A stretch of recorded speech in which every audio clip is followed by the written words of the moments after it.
This week, I'm going to try and make a sense of the tariffs in a way that others haven't pointed out. I mean, you might think this is a crazy theory, but anyway, I'm going to call this gunboat diplomacy or gunboat tariff diplomacy.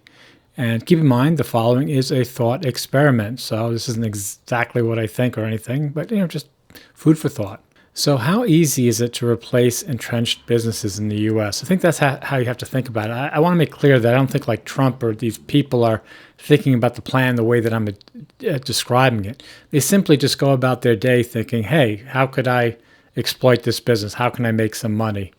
And how can I create conditions where I can do that? So the question is so how much money can be made from upsetting the apple cart? And this image didn't come over from Canva very well, I can see. So do certain types of business favor Republicans or Democrats? That's another thing I think to keep in your mind, in the back of your head. And so Zuckerberg, Bezos, and I forget the guy's name from Google, they had to attend the inauguration. But why? Well, what would happen if they didn't?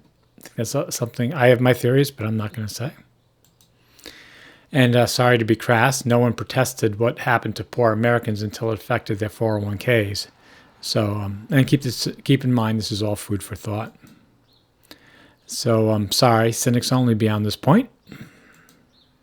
So, I'm going to explain Trump's gunboat tariff diplomacies. You have Trump and the Republicans, there's a gunboat, and the tariff is a missile, and there's his starting tariff plan.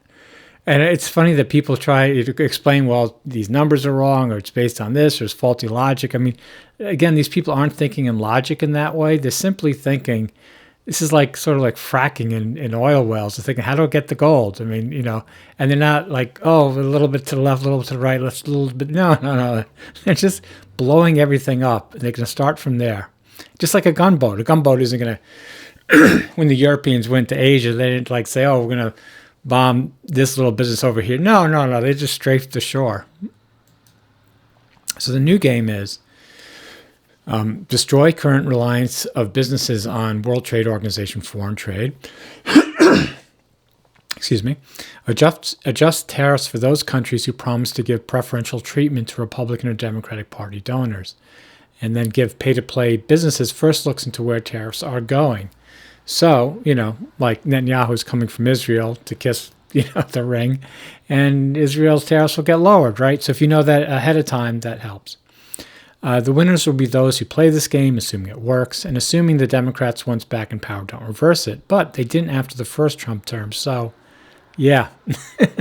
The losers will be those who try to hold on to the existing trade relationships, again, assuming this plan works. So it'd be easier to go along with Trump's plan and go back to business as usual than it would be to fight it and then survive, even if it doesn't work. So this is a problem with the calculus here. So why doesn't the stock market matter? Because this is a plan for cash money. It isn't about investments. It is not based on credit debt.